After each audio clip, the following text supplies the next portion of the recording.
Good evening, everyone. Welcome to Hope After the Landslide. My name is Jackie Rose, founder of Grieving Moms Finding Hope. And we are in the month of suicide awareness. And this is our second week that we are in discussion about it. Welcome all of you that are going to be joining us tonight. As I always mention, please put your name in the comments, where you're from, the name of your child. And we're just, Kay, by the way, this is Kay, obviously Warren, who's coming to join all of us tonight and share all that God has placed on her heart. So I just want to say again, thank you, Kay, for being here. And yeah, we just really pray that God is going to use us and be able to help you guys through this very, very difficult journey. And so I'm going to ask Kay a few questions, and I'm sure that the Holy Spirit's just going to do his thing as we go through. But if you have a question for me or for Kay, go ahead and put those in the comments as well.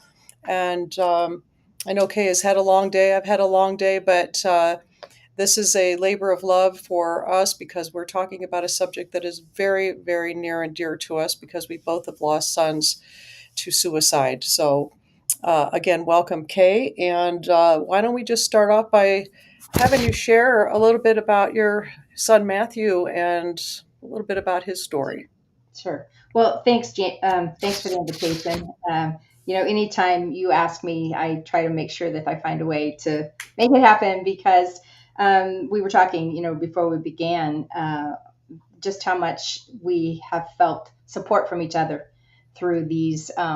For me, it's been 12 years, 12 and a half years, and Jackie, a little bit less than that. But there's just something so special about being with another person who has a grasp on what you've gone through. And so to be with you is just really special to me.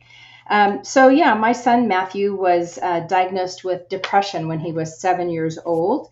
Um, and that he probably could have been diagnosed sooner than that if we had had any idea that children could experience mental illness. We didn't know.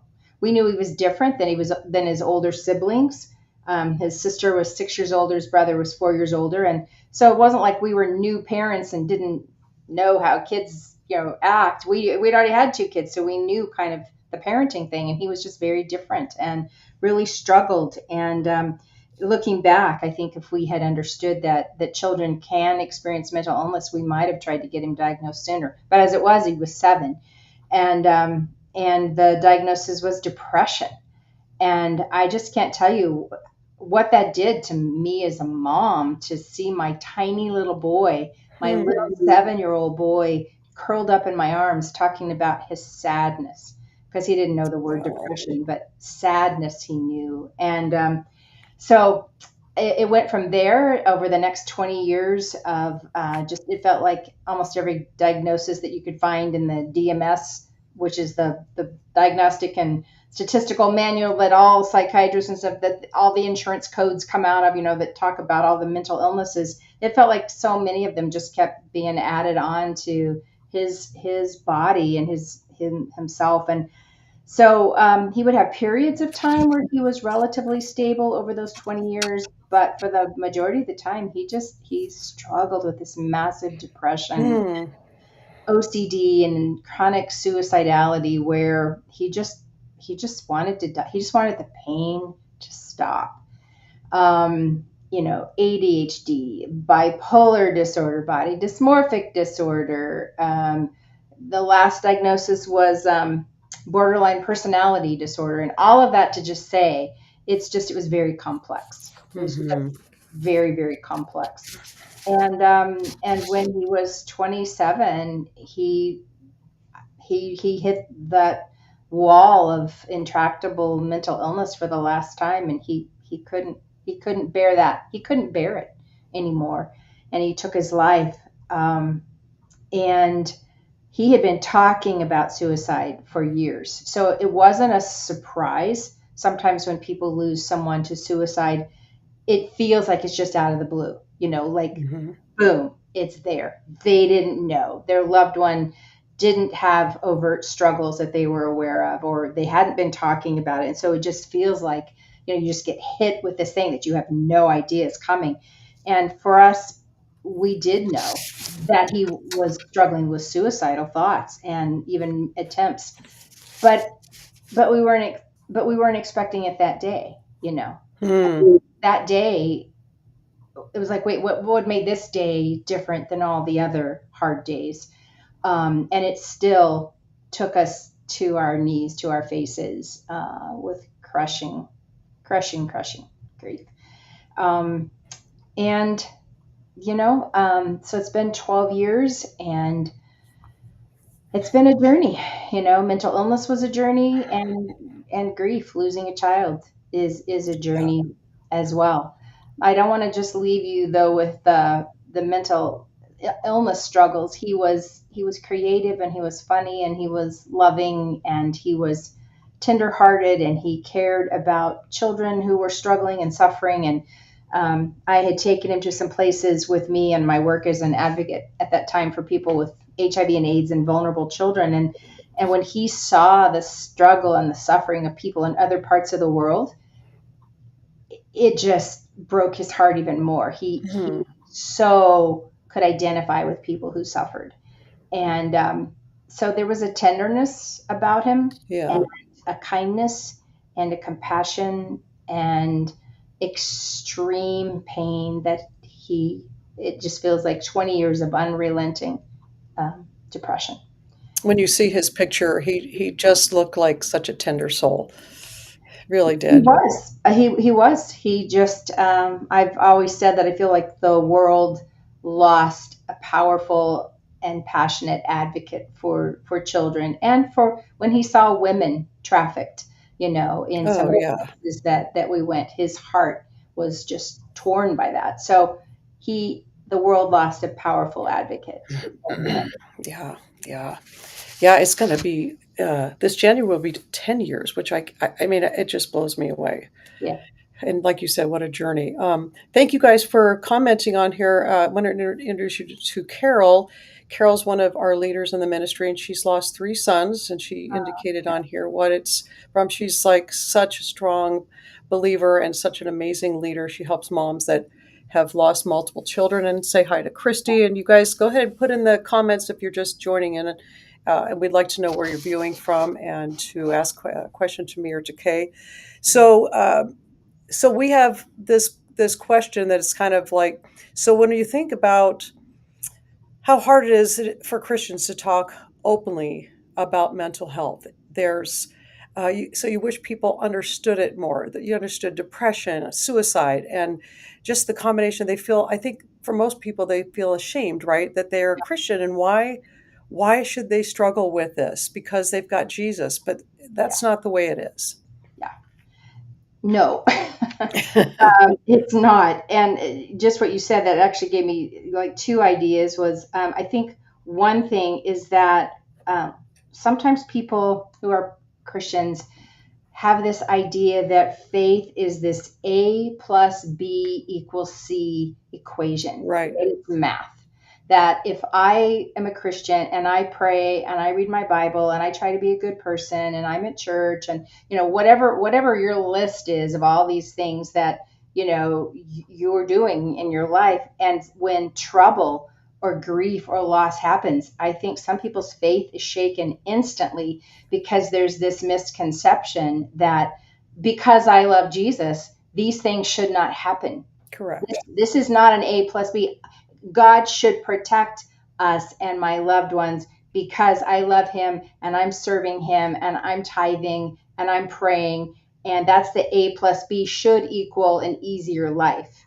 And when Mhm. that doesn't happen, I think that can blow us out of the water. And then I think then another thing that can happen, and I see happen all the time, is as you alluded, I shouldn't feel depressed, or I shouldn't feel anxiety because I Yep. am a Christian. Therefore, I must not be a very good Christian, or I must not be a very strong Christian, because Christians shouldn't feel that way, right? Mhm. Yeah. And that's just an absolute misperception. This is earth, not heaven. And Oh, um, amen. yeah, and so to expect that as a believer you're not going to have trouble, or you're not going to feel get a diagnosis of anxiety or bipolar or schizophrenia. I mean, this is the imperfect place. Yeah. And so that happens to everybody, including Christians. So, one of the things that I really like to talk to people about, particularly in the faith community, is hey, listen, knowing and loving God, first of all, is not going to prevent hard things from happening to you. You need to know that. And it has nothing to do with you've been a failure or you haven't had enough faith or you're a bad person, or if you had just done this or this, then XYZ wouldn't have happened to you. That's just not good theology. That's not good Hmm. understanding of God and what faith means. And I think some churches, without meaning to, make that sound like the way it is, that you just do the right things and good things will happen to you. Or if they don't, then somehow it's your fault. And so then, of course, that's going to make us hide. That's going to make us feel self-loathing. If that's what we're operating on, we're going to look at a child or a spouse or a family member who might have a mental illness, and then we want to hide it because wow, that's not going to fly in my church. And I think there are also some cultural Oh, some sure. difficulties. Different cultures view mental illness differently, and in some cultures, what happens in the house stays in the house. And Right. if there's a struggle or there's a problem in the house, you don't go airing your dirty laundry, you know, Hmm. especially at church. You're not going to go air your dirty laundry. And I think that we have, so there's cultural reasons. Your particular family might not deal with emotions very well to begin with. Maybe your family just wasn't very skilled at, Yeah. with handling emotions. And then if mental illness comes in, it's like, woo, we really don't know what to do with that.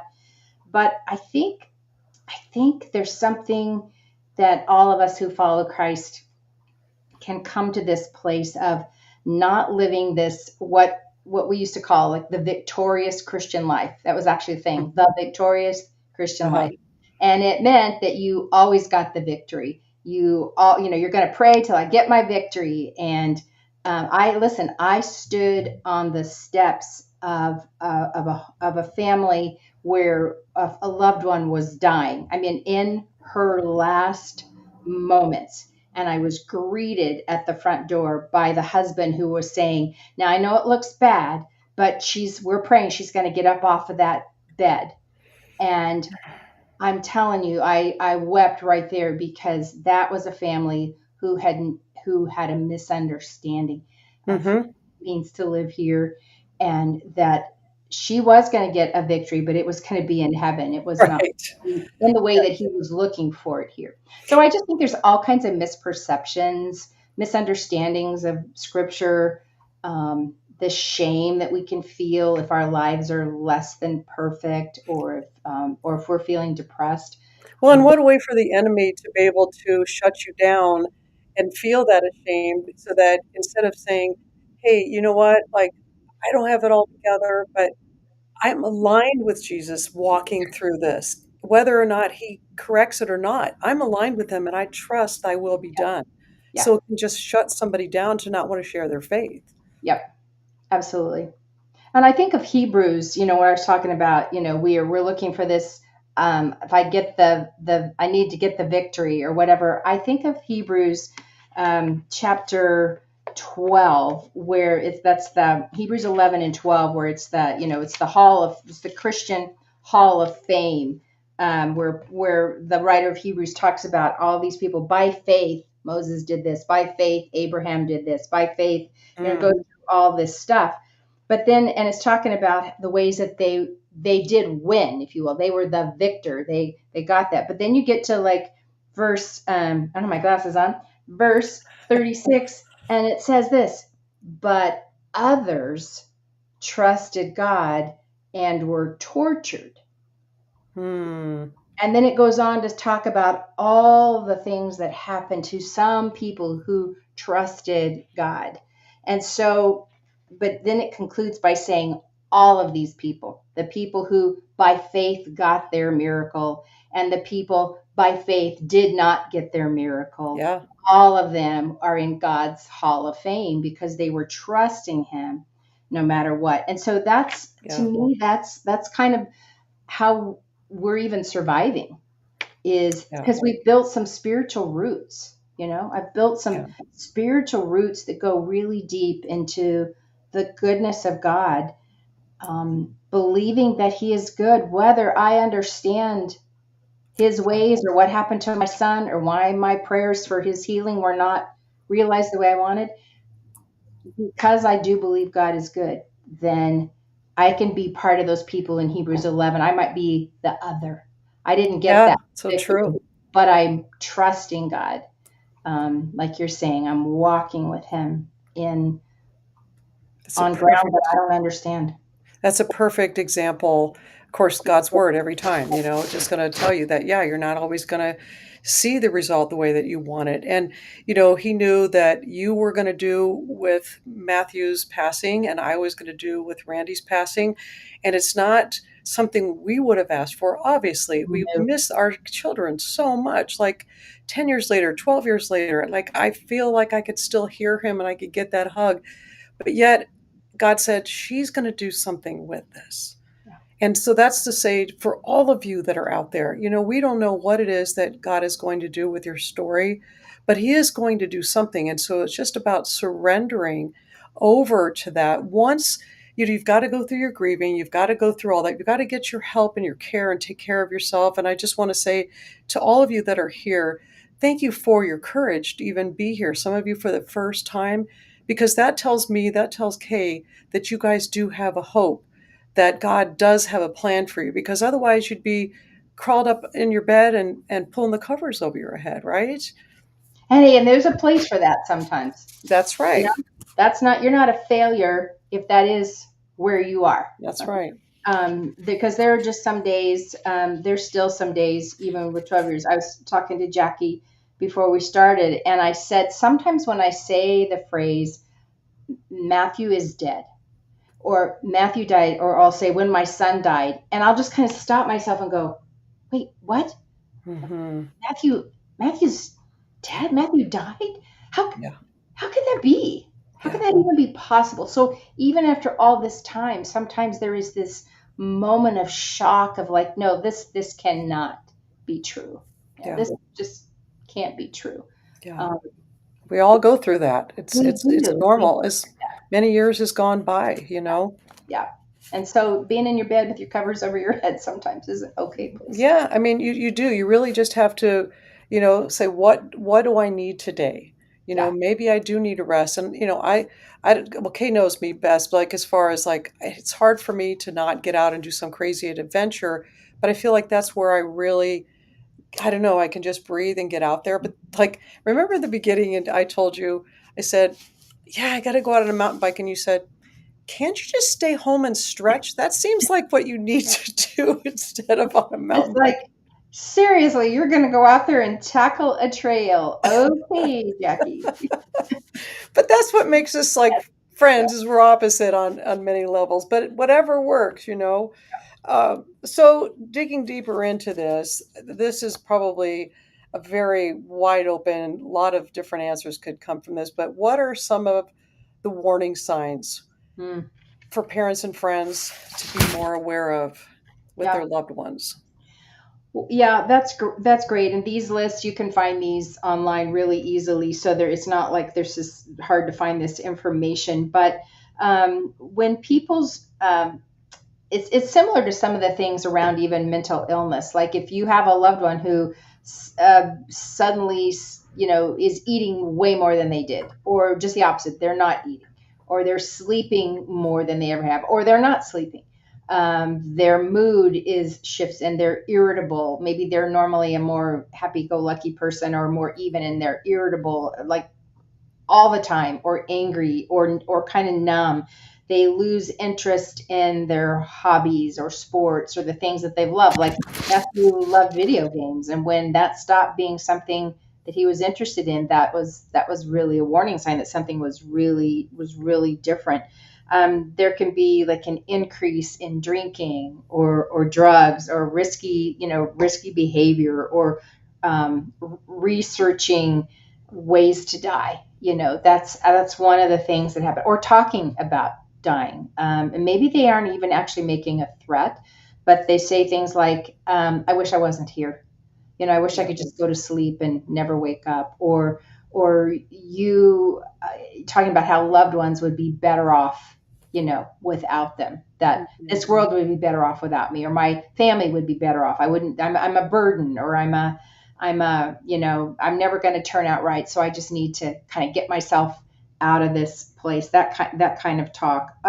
Obviously, when somebody's threatening, when they're saying, I am going to kill myself, or I am, I want to die, and I'm going to, and they talk about, all the different ways that they might do it. That's a 988. It's both in 988 and 911. I want to just make that clear. 911 you would call if someone is in that moment. They're threatening, and they're saying they're going to kill themselves right then. You need to call 911. 988 is another type of emergency number for people who are maybe feeling suicidal, but they're not really making an active threat. They're just talking about, like, they're more at that stage of, like, where they're going, I just wish I wasn't here. I'm so depressed. I'm so down. I just don't want to keep. Then 988 is a confidential, anonymous, with trained people on the other end of that line who will help talk people through a crisis. What a job. Yeah, and they're fabulous. I know the people who are on the other end of that telephone are very, very compassionate and kind people. So both of those numbers are very important Thank you to for know. clarifying that. Yeah. Isn't there also, could there be an elevation in mood? Like they could become really happy because in their mind, they're thinking, I've made a plan. I'm Yeah. really happy. I'm not going to be here. I'm not Yeah. in pain. Yep. Some people do the exact opposite. It's like their burden is lightened because they've made a decision that they're gonna, Mhm. and they might start giving away their possessions, or they might try, hand you something and go, "Here, I really want you to have this," and you're like, "Wait, Mhm. what? That's your favorite, I don't know, blanket, whatever. I know, but I'd really Mhm. like you to have it." Yeah. So those kinds of things can also be a little bit of a warning sign, especially if it comes on the heels of a down, really downtime. But either of those kinds of things can be signs. What's really interesting is, as I said, Matthew had been talking about suicide, had made attempts for probably 5 years before he died. So we lived with the kind of horror of it could be any day. I mean, he talked Mm. about it so much and tried so many times. We lived on these pins and needles of it could be any day, and it was torture. And other people who maybe would say, we didn't have any warning signs, we didn't really know. What's interesting is once they know some of the warning signs, a lot of people are able to look back and go, oh, I didn't know that was a warning sign. If I had known that he was thinking that, or she was thinking this, or that when they said this or did this, that it meant that.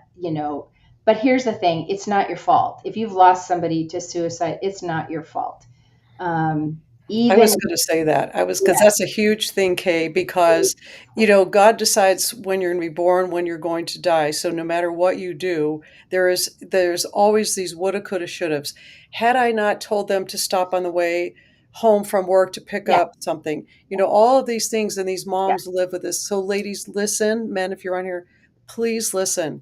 If you are listening to those lies, we know where they're coming from yeah. because you're not that powerful to have been Uh-uh. able to prevent your child from taking their life. No, or your husband. I mean, this is a group for parents, but I say the same thing when it's a spouse, Yeah. or people lose their parents, to suicide, or a really good friend. And it's just not. It's just, that is a common grief response that happens to people who lose someone to suicide, is to in some way feel like if you had done something different, you might have been able to stop it. And the thing is, you cannot, and you could not. And it is one of those things that haunted me for a while, and I would fight it, and then maybe when I was feeling particularly low, I'd jump back into that place again of, well, if we had done this, or if we had said that, or if we had, what if we tried this 5 years earlier? All those kinds of things. And Mhm. um, and to just come to that place, the peaceful, painful acceptance of I could not keep my loved one alive. And Hmm. my love, if love could have kept Matthew alive, he would be alive today. Hmm. He was Yeah, that's so loved. good. He was so loved. And it's love, your love is and was not maybe enough to keep someone alive, but that doesn't mean that your love was deficient. It means that your person was in a deep enough pain or a deep enough not in touch with reality that that was the only thing that made sense to them that Yeah. moment. And cognitively, isn't it the brain's way of trying to put something or bring it to closure by being able to just say, well, it was my fault. And then they can kind of close the box because they're in their mind, the trauma is just so incredibly, strong that they just want an answer. So they'll just blame themselves. Is that really true? I haven't heard that, and I don't think I've heard. I haven't experienced anybody telling me that. I And you've have talked heard to a lot of professionals. So, Well, I've also talked to a lot of parents, and I haven't heard that as much as they almost everybody at one point says somehow I should have been able to stop it. So in some way, right. it's kind of my fault. Every not almost everybody has at least that thought occasionally. I just people don't usually know what to do with it, Mm-hmm. because it's one of those things that can haunt you, Yeah. you know. Yeah, definitely. And it But it that is comes and not from goes. the Lord. But that is not from the Lord. Yes. He's not going to tell you, because that's a lie, and he's not going to tell you a lie. Yeah. Yeah, He's going for to sure. remind you of how what a good mom you were, Hmm. and how your love. Remember, it's your if love could have kept your loved one here, they would be here, because you loved him, you loved her. Make a note of what Kay just said. Just again, it's a lie, and it's if it's not something that sounds loving, then it's definitely a lie. So, Kay, for those that are grieving suicide loss, what has helped you to just take one step forward at a time? Um, I referred to the spiritual roots that I've developed through the years, and for me, that honestly was so much a part of it. I think when Matthew died in the first weeks, days, moments, hours, days, weeks, months, um, getting out of bed and brushing my teeth was a good day. That was a Mhm. It um, was a good day for everybody. thank you. Yes, it was. And it was even better on the days I took a shower. But that was all I could muster, for a Yeah. while. And we were in the middle of a house remodel. Um, Oh, wow. after Matthew died, we waited a while and we did this house remodel. And I just remember it was months later, but I came into my house and there's this little machine that it's just one of these cute little machines, but it's got these little arms and it punches like your walls. It's a way of tearing down. It's a way of Oh, demolition in a house. So this little machine with these little metal arms that had punched through, and so walls were down. There were holes in the walls. The windows were out of the frames. And I came into my house and that little machine is just sitting there in the middle of my living room after ugh. having torn so much. And there's, the pink, um, what do you call this? Oh, the Insulation insulation. notes Yeah. coming out and plasters everywhere. Oh, it was just awful. And I walked in and I just thought, this is representative of my life. Mm. Life is in ruins. After Matthew, my life is completely shattered. Nothing will ever be right or good again. And I looked at my house and was thinking, I couldn't envision my physical house ever being good again. It was so torn up and destroyed. Man. And so I was crying and just talking to the Lord about this is my life. This is what it looks like. And about that moment, I kind of just turned and looked out to where there used to be windows, and now there's just holes. But the sun was shining. There were clouds gently, springtime. There was a breeze. I could hear birds singing. I could see the trees swaying in the wind. And it's as if God said to me, yes, you are sitting in the middle of ruins and destruction, Mm. but Yeah. that is not the totality of your life, and it's not where it's going to end up. And I looked and I could see, and it was like there's still beauty. There's still Mm, I there's love that. still the sun is still shining. Yeah. Um, you are going to live again. And I think that for me was a marker, a turning point of the beginning to switch from the my life is completely ruined and wrecked and Hmm. will never be good again to yes, it is certainly in ruins, but it's not the totality, and it's not even it's not even like, well, in 10 years I'll feel better. I'll feel like, yes, there's life. No, it was God saying, no, even right now, in the middle of these ruins, I'm still here. Hmm. There is still beauty. There is still life. There is still goodness. There is still love in the world, and you will be a part of it. And that began to shift my perspective. Yeah, my hope began to, I would say, be reborn. What a beautiful picture. And I mean, when I hear that, to me, it's us just needing to live expectantly of what he's going to do. And in because in that moment, and I remember when, in your book, Choose Joy, when you had said that, well, yeah, because what blows me away is that you wrote that book and then Matthew Right, passed away. right. But you had like mentioned later that when you and Rick were standing in front of the house and you had your necklace that said Choose Joy, and before you really knew everything, you just showed it to him. Yeah, That is living expectantly, and that is a woman of faith. And so that's what you guys need, yeah, to focus on, is that, again, it's not over. yeah. He's going to do a new thing. Not that you wanted him to do a new thing, but he No, says that. He said, see, I'm doing a new thing, don't you perceive it? No, you're like, no, but as long as you keep resisting that, it's your healing is just going to kind of stay stuck. So when you can, you will. Somebody really wise told me that one time too, yeah, and that I've used quite often, as far as even putting away Randy's things or just anything that I did in my life. It was like, no, I'm not ready.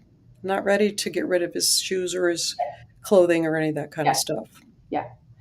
But like you said, but when you can, you will, and that is how this.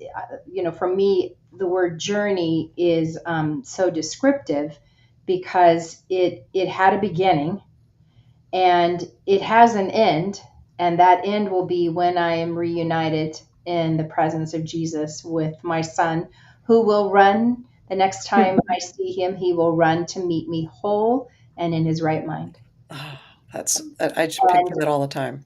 That is where, but in between where it started and where it has its end in that beautiful reunion day, there's a lot of hard days.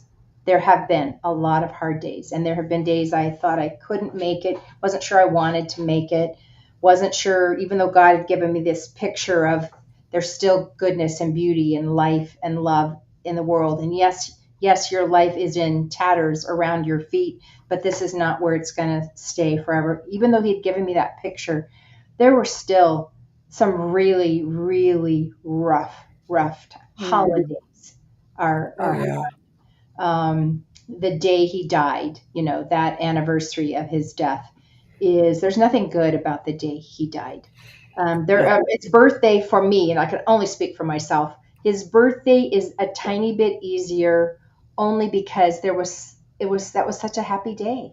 So there was Yeah. happiness associated with his birthday.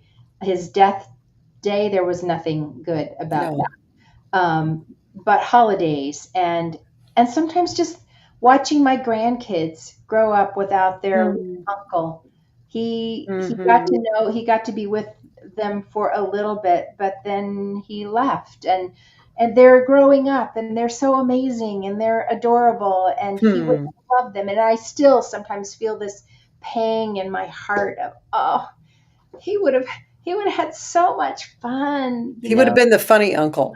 he would have been the fun, silly, goofy uncle, and he missed out, and they missed out on Yeah. getting to know him and be with him. And so, Uh, look, the journey has some beauty to it. It has meaning. There's purpose. I laugh more than I cry. Um, and there are some days when I would just give anything Hmm. to hear Same. his voice and see him. And Same, Kay. And it's like on the other side of it, it's like come into knowing, our house and say, "Hey, I need some pancakes, Mom." I'm like, "Oh, fine, yeah, pancakes." you get to make some pancakes if they do such a thing up in heaven.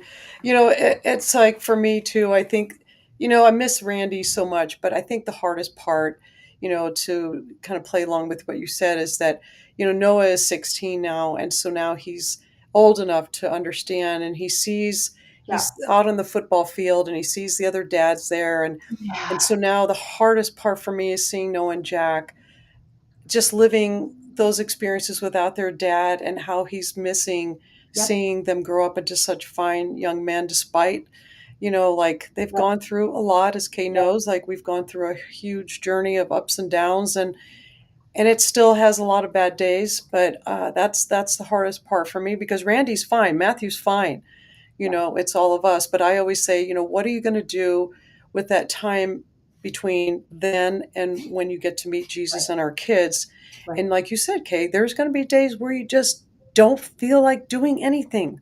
yeah. There's days I feel like I don't want to do broadcasts, and I'm sure there's days where you don't want to do yours.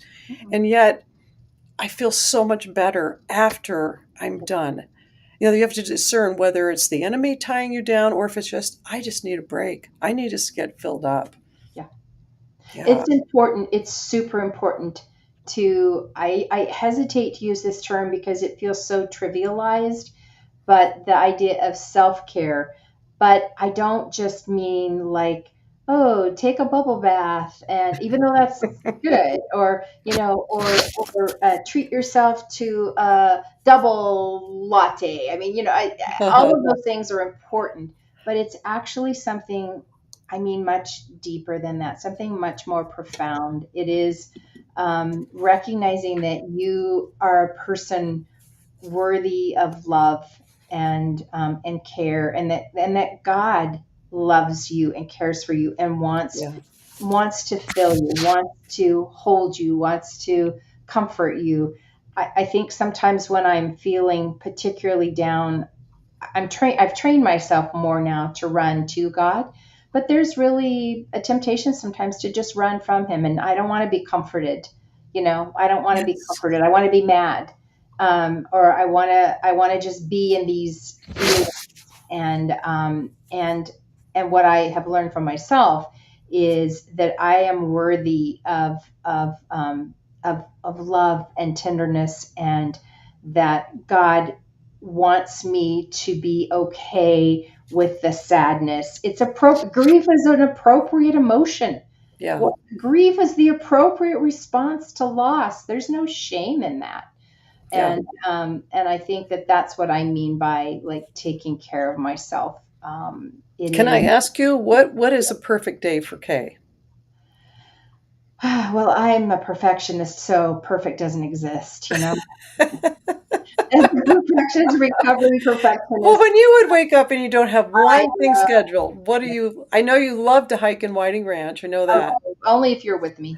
Uh, you protect me from all the Mountain wolves lions. and foxes and mountain lions and all the apes and all that rude people on bikes. Uh, I have an area in my yard where I have really gotten attached to birding. It is a major source of joy and comfort to me. I sit in my backyard in this area that I've made pretty with bird feeders, and it's in and I sit and I watch them, and it just makes me think of Matthew 6:26, where Jesus was Oh talking, and yeah. he says, "Look to the birds." He says, look at the bird, not to, look at the birds. He says they don't till the ground, they don't plant, they True. don't harvest, they don't store it in barns, and yet their heavenly Father feeds them and takes care of them. Are you not more valuable to me Mm, than they are? And it is such a call to me to lay down my pain, my burden, my grief, my anxiety about what's happening in the world, what's happening in my family.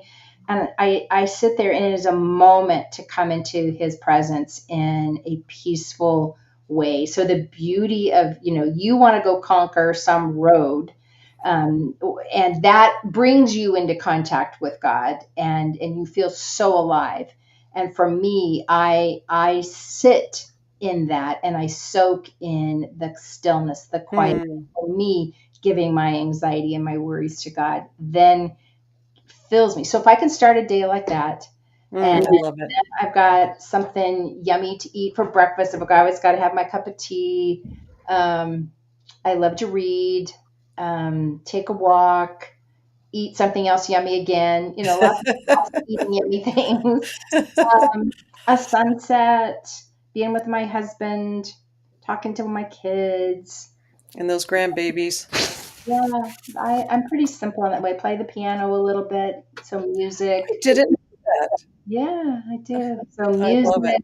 music and outdoor, the birds, all of that are so restorative to me. I love that. I Mhm. mean, couldn't be more opposite, right? Yep, But that's okay. it is. I want to say hi to Carol, Christy, Tracy, Patricia, Lynn, and Nancy. We've got some of my leaders that are on here. Nina, Tracy, Sue, another leader, Lynette, Tammy Cole. I know you guys have some beautiful comments on here. Kathy, Gina, Nancy, I will come back later and I will address some of these comments, but I just want to say thank you guys for having the courage again to be on and to write that, because I have this time, like I said, when I'm laying in bed and I go through the comments and I say a little prayer for you guys. And even for those that are not making a comment on here, I just know some of you guys just want to listen and take it in. But, when you're ready, Yeah. just really know that we've got a lot of resources. So, Kate, I want to ask you this to kind of come to a close is how do you honor your son's memory today? Mm.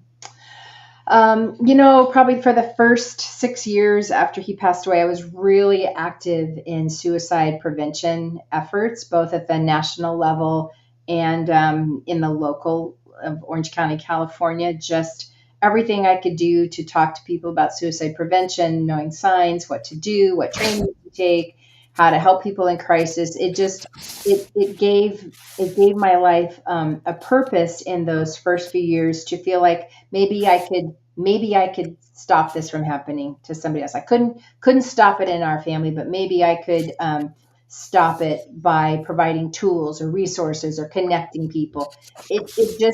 It helped to feel like I was doing something for somebody else in that way. And then after a few years, I kind of realized one day that I felt like the ground of my heart was saturated with talking about suicide, and Hmm. that I felt I was supposed to do this. Listen, a lot of people don't like to talk about it, and I was willing to do it and willing to go there with people. But it was also felt like it was draining me at the same time. And Yeah. I told the Lord, I know I didn't ask for this. I didn't ask to be in this place, but this is where I am. And so I want you to use me and our story to help other people, bring hope. But I've got to have something that brings joy, or I don't know that I can keep doing this for Hmm. the rest of my life. And about that time, a mom who had a child with really, really serious mental illness asked me, "What do you do when it feels like your child is living on the edge all the time of suicide? How do you face the fact that you could lose your child to suicide?"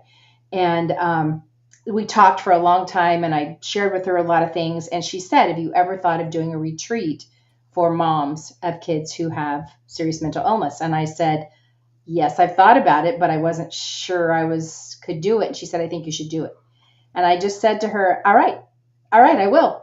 So that was like in February of 2019. And by November, we held our very first, what we call Breathe retreat for moms who have of any kids, moms who have kids of any age who live with mental illness. And since then, we do 2 retreats a year. We do monthly calls. I started a nonprofit called Hope for Brighter Tomorrows, and these we hold these breathe retreats and events.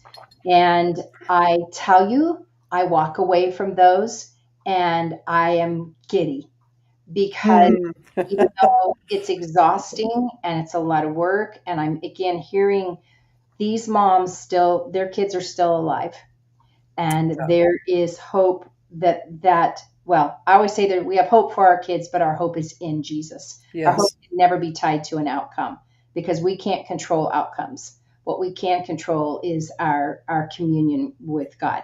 But we connect them with each other so much in the ways that you're connecting with other moms who are walking through what you've walked through. So these breathe moms come and they get reconnected to God, and we connect them to beauty, and we connect them to healing, and to Christ-centered yoga and aromatherapy and focused prayer, and we just basically do everything but chew their food for them, and and they walk away from that weekend to the same life that they left on Friday, but they go back transformed because they're not alone, Oh, I love that. not walking through this on this journey by themselves.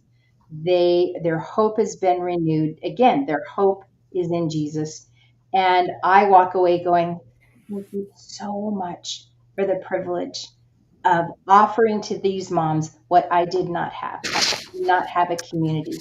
I did Right. not have a community of people who understood our pain and our journey. And to be able to help offer that to other moms gives me so much joy. I love that. In fact, Kate, you've got one coming up real soon. In You want to October, tell what the dates and sign yeah, up for that? October 17 to 19 in San Juan Capistrano.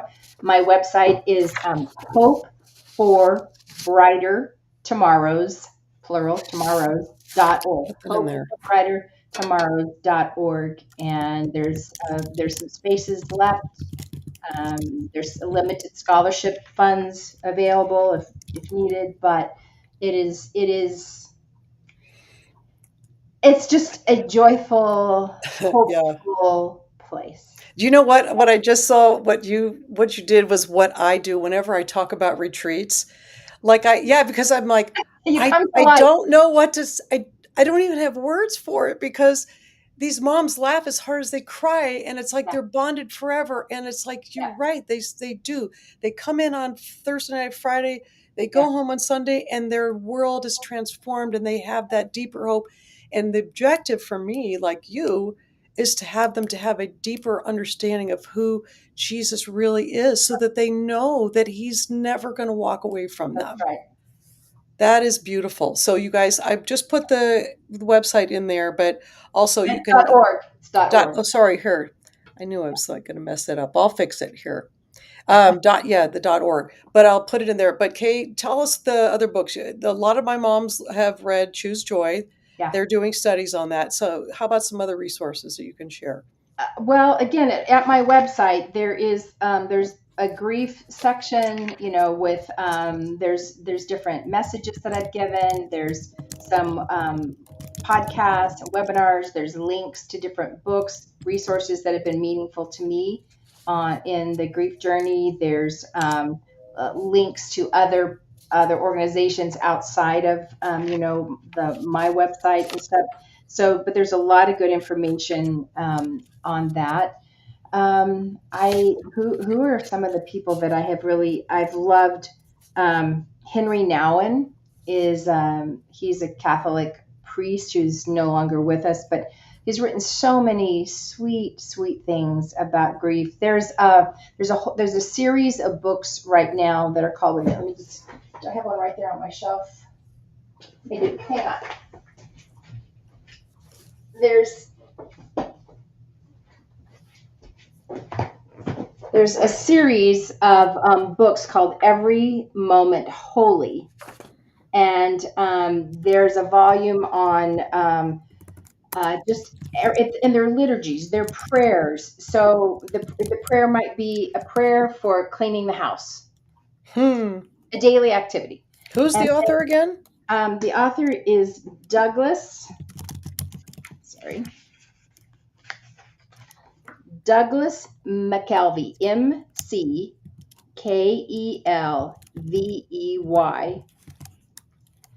and there's a volume on death, grief, and hope, and it's beautiful.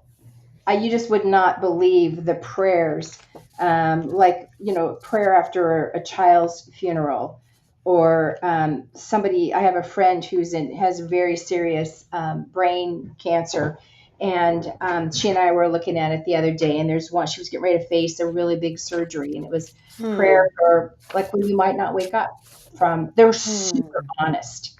They're just these honest Yeah. prayers that What a encapsulate gift. lives. Yeah. And so they're in three volumes, and there is that volume two is the one that's death, grief, and hope, that I just think Okay. some of you might really um, benefit from.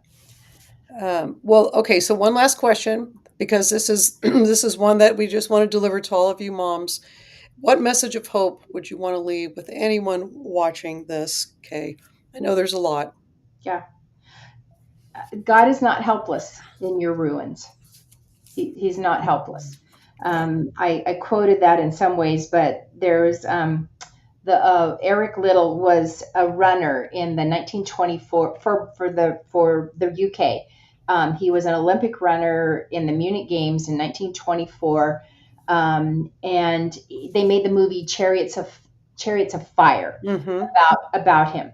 And he became a missionary after the Olympics. And one of the things he said is that circumstances may appear to wreck our lives, but God is not Mm. helpless among the ruins. He Oh, continues to work out his plan of love in our lives.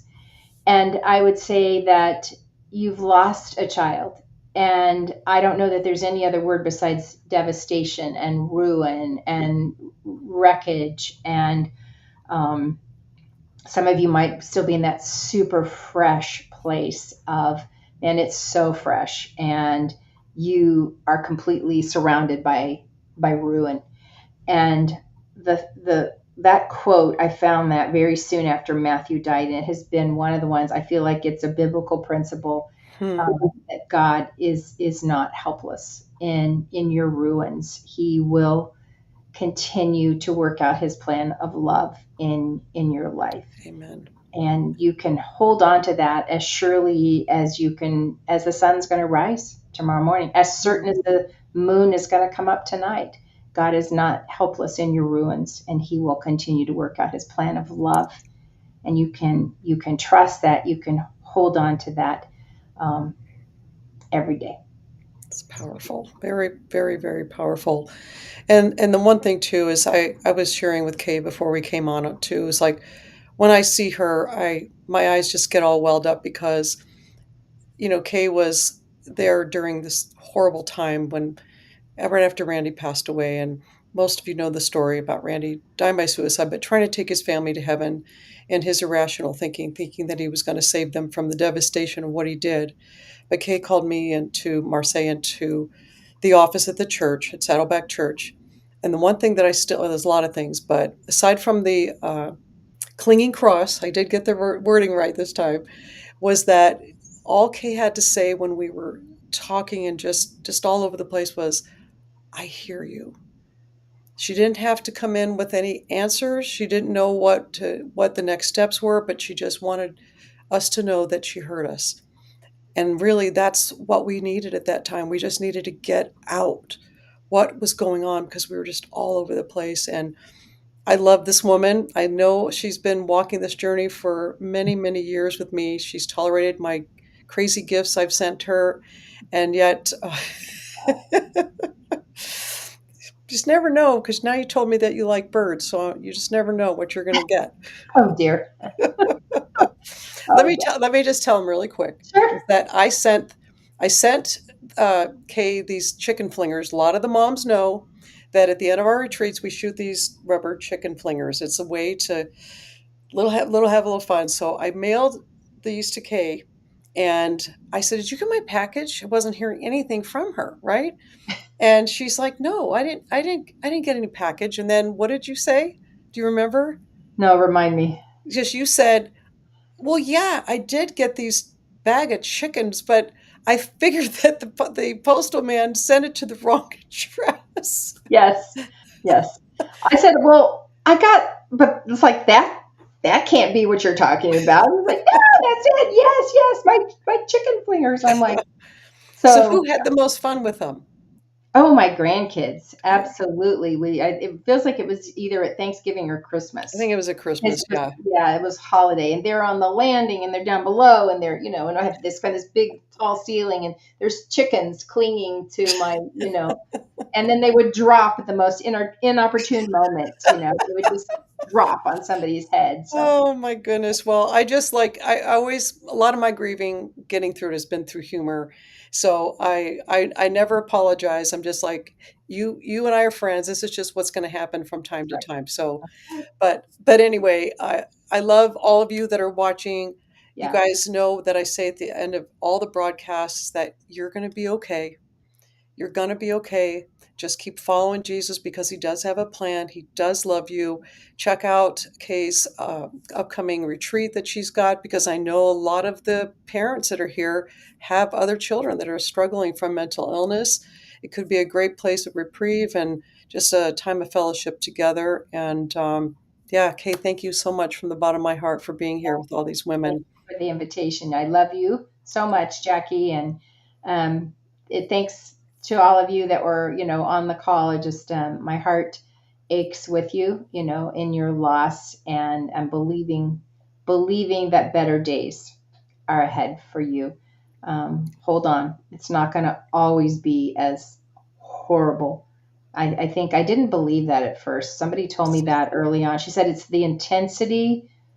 She had lost two children, and she said the intensity will eventually, and she was very careful to use the word eventually, dial down a bit. And I did not believe her because there Mm, was no way that that could be. I couldn't even envision that I would not feel right. exactly like that forever.